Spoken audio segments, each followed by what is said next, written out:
Estava tão fácil a gente estudar soteriologia, né? E estava aqui na linha de cima, eu vim aqui e falei que Jesus ele salva o ser humano por inteiro, salva o homem no mundo dele, aí tem um céu reservado para nós. Aí a gente vai para a linha de baixo, o pessoal falou, peraí que o seu discurso está muito fácil. Vou fazer umas perguntas aqui.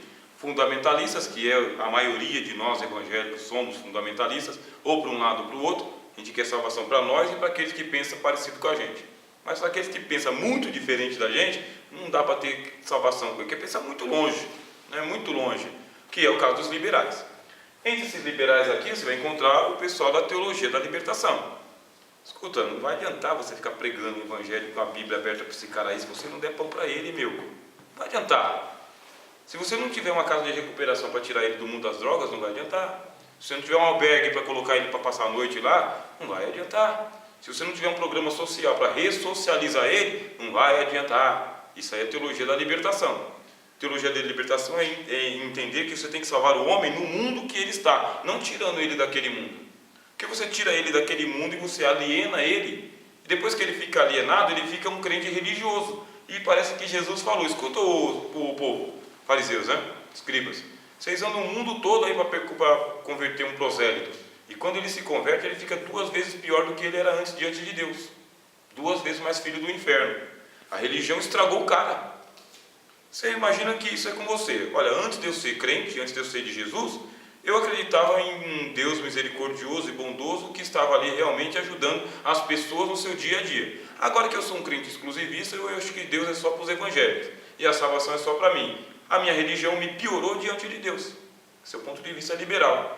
A religião ela foi divorciando você de uma realidade intramundana. Intramundana é no dia a dia. Teologia da libertação. Vamos falar de um evangelho mais social, um evangelho que ele trabalha na estrutura, não no indivíduo, mas na estrutura, naquilo que está em volta.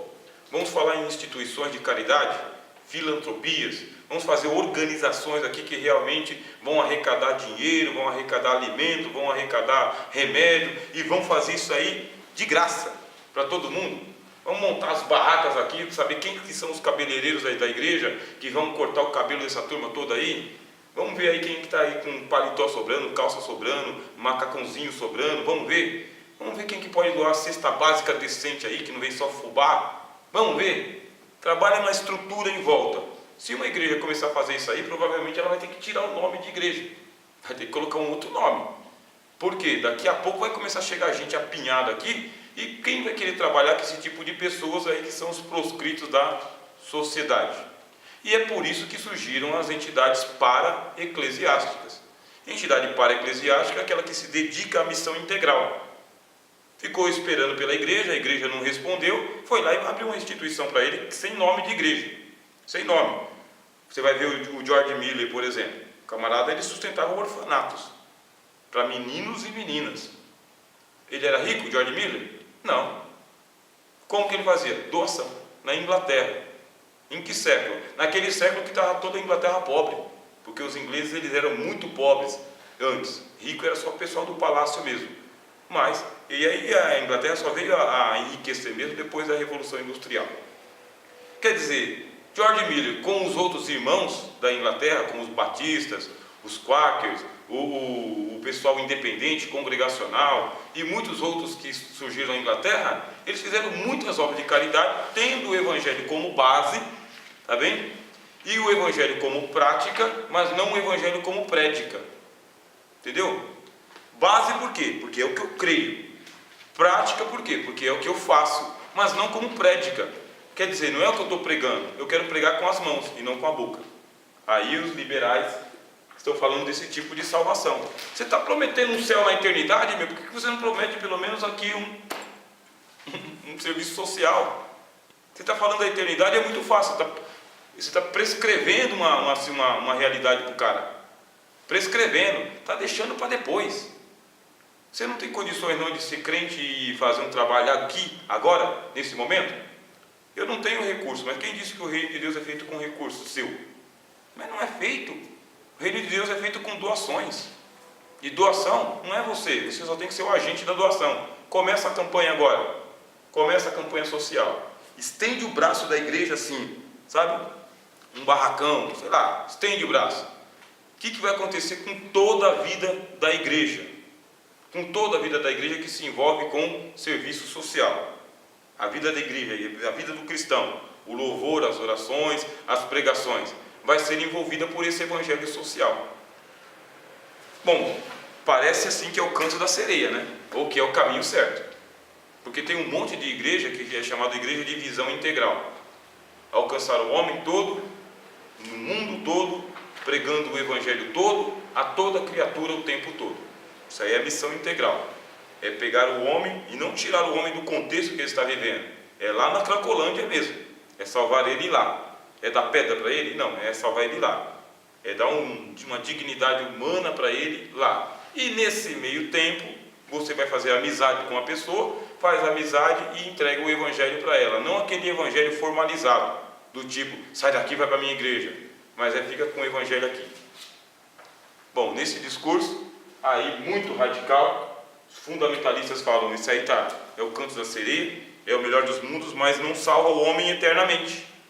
Salva o homem no mundo, momentaneamente, mas não coloca fé no coração dele para ele se arrepender dos seus pecados.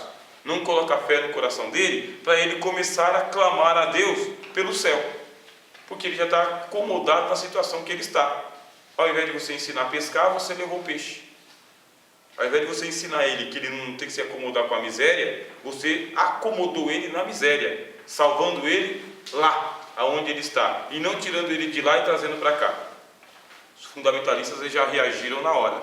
E aí surgiu a turma mais radical que os liberais. Tem condições?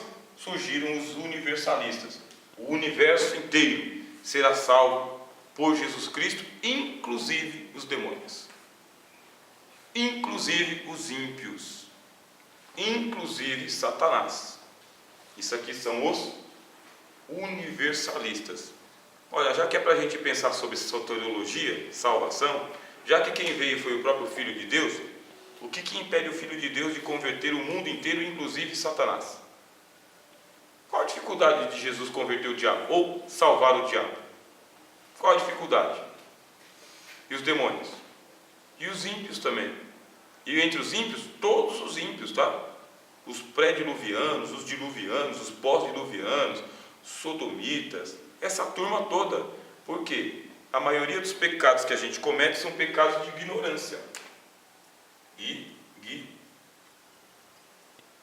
Ignorância. Você peca sem saber a gravidade do pecado. Não é que você não sabe que é pecado. Você sabe, você só não sabe a gravidade disso aqui. Isso é um pecado de ignorância. Se você tivesse aqui uma potência suficiente para não pecar, você não pecaria. Aí os universalistas, eles vão radicalizar o discurso dos liberais. Por quê? Os liberais, eles querem a salvação intramundo.